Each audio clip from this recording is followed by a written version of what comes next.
Olá, eu me chamo Silvana Dutra, faço dupla com Rafael Lopes, em seguida vou passar a palavra para ele.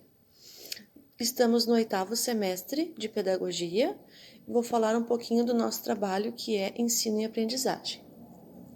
Nossa área de concentração, metodologias de ensino e aprendizagem e o tema dificuldades de ensino e aprendizagem.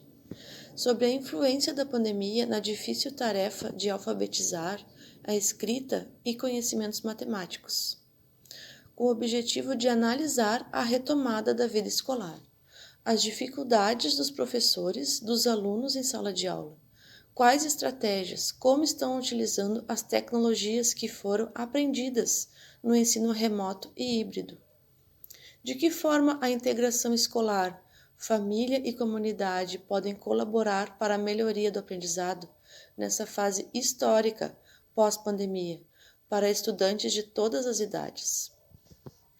Buscamos estabelecer argumentos que nos mostram o quão prejudicial foi a pandemia.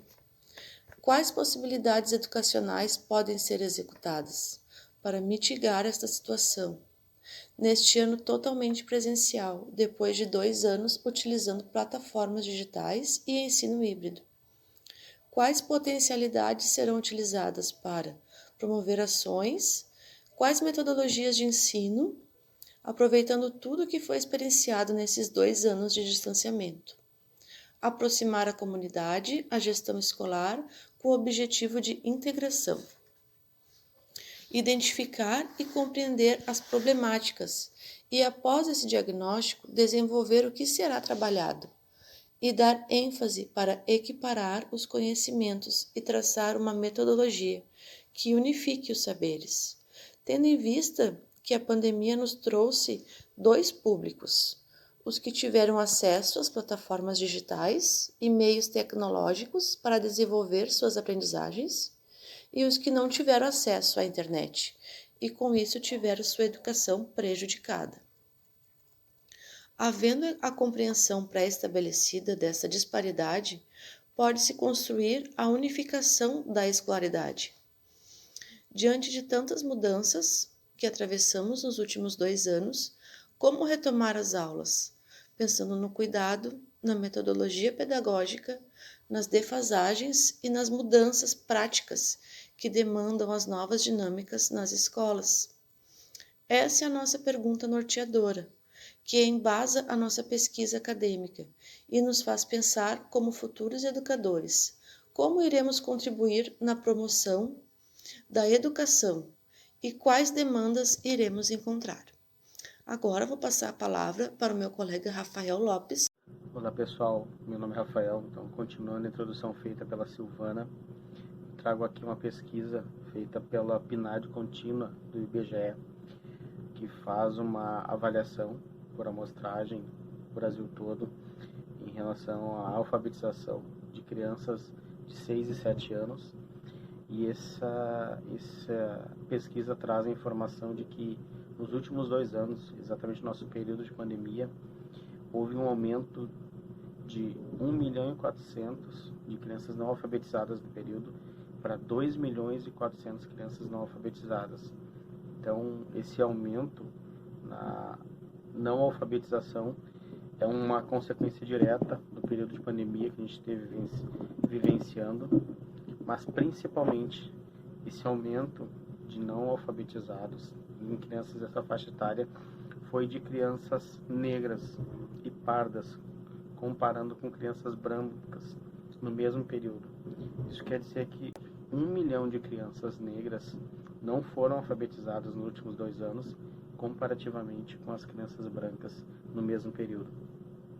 Essa disparidade social, por conta da desigualdade social, mostra bem o quão ainda temos que evoluir nas questões sociais para que possamos elevar o conhecimento educacional e a alfabetização das crianças, principalmente de etnias africanas e outras, por conta disso. Uma outra questão que vem com isso é quais os tipos de aprendizado podem ser desenvolvidos para que esse conhecimento chegue a esses públicos. E a gente traz aqui os grandes pensadores, os grandes teóricos da educação, como por exemplo o Vygotsky, que mostra o quanto a relação da escola, da sua direção, do seu corpo educacional com a comunidade é primordial para que tenha essa evolução de aprendizado, essa proximidade, em que a comunidade objetivamente possa entrar na escola e vice-versa. Porque a relação de cognição, as relações proximais de cognição são muito importantes para esse melhor aprendizado, no sentido lúdico, no sentido comportamental, no sentido de vinculação entre professor e aluno, entre escola e comunidade. Um outro fator que também traz nessa questão é uma colocação feita por Magda Soares, que fala que a alfabetização ela está intimamente ligada na relação aluno-professor, na escolarização do aluno. Então, fazendo o contraponto da Magda, ela diz que por não ter frequentado a escola nesses 2 anos, isso foi um dos fatores que prejudicou essas crianças a terem uma melhor alfabetização, desenvolvimento na sua alfabetização. Porque ela diz que essa escolarização que a criança recebe nesses primeiros momentos de vida educacional, de vida de aprendizado, são muito primordiais para a formação da relação aluno-professor, aluno e escola. Ou seja, a Magda Soares fala que as condições sociais e econômicas também influenciam no como e em quando as crianças aprendem.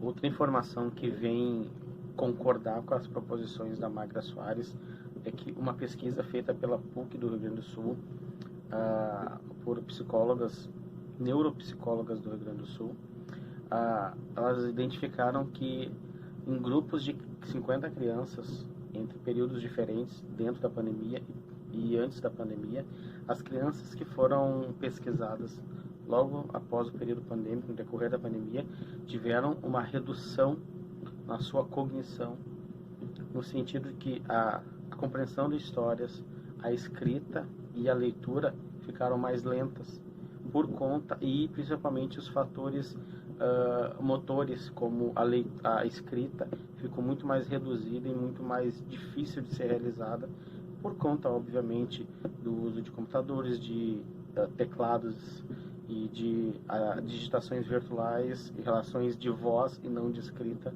nesse sentido. Então, esse estudo vem trazer o quão essas questões interferem diretamente no tipo de aprendizado que as crianças estão interagindo nesse período. No outro sentido, nós não queremos aqui dizer que as ferramentas virtuais, as tecnologias de informação foram completamente prejudiciais para o aprendizado, até porque elas serviram nesse período de pandemia para que o acesso a alguns tipos de conhecimento e a formação fossem muito mais diversificados e dessem condições de acesso a essas crianças, jovens e adultos a aprenderem conteúdos, disciplinas e diversos tipos de aprendizado no decorrer desse período de pandemia. Isso significa que pode ser associado a isso que os professores trabalhem de uma forma híbrida entre as relações que acontecem de ensino dentro da escola, as metodologias e linguagens, junto com as linguagens e metodologias desenvolvidas, inovadas e novamente trabalhadas no período de pandemia com essas tecnologias de informação e comunicação. Não podemos alijar essas tecnologias do processo apenas por conta do retorno presencial às aulas.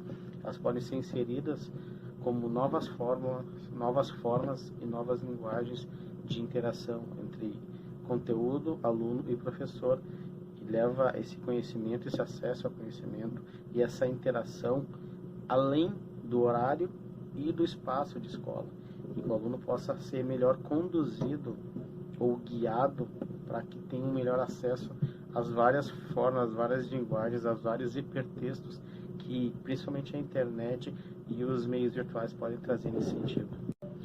Nossa metodologia de pesquisa foi, além de textos, artigos, livros, revistas, entrevistas, vídeos em redes sociais, internet,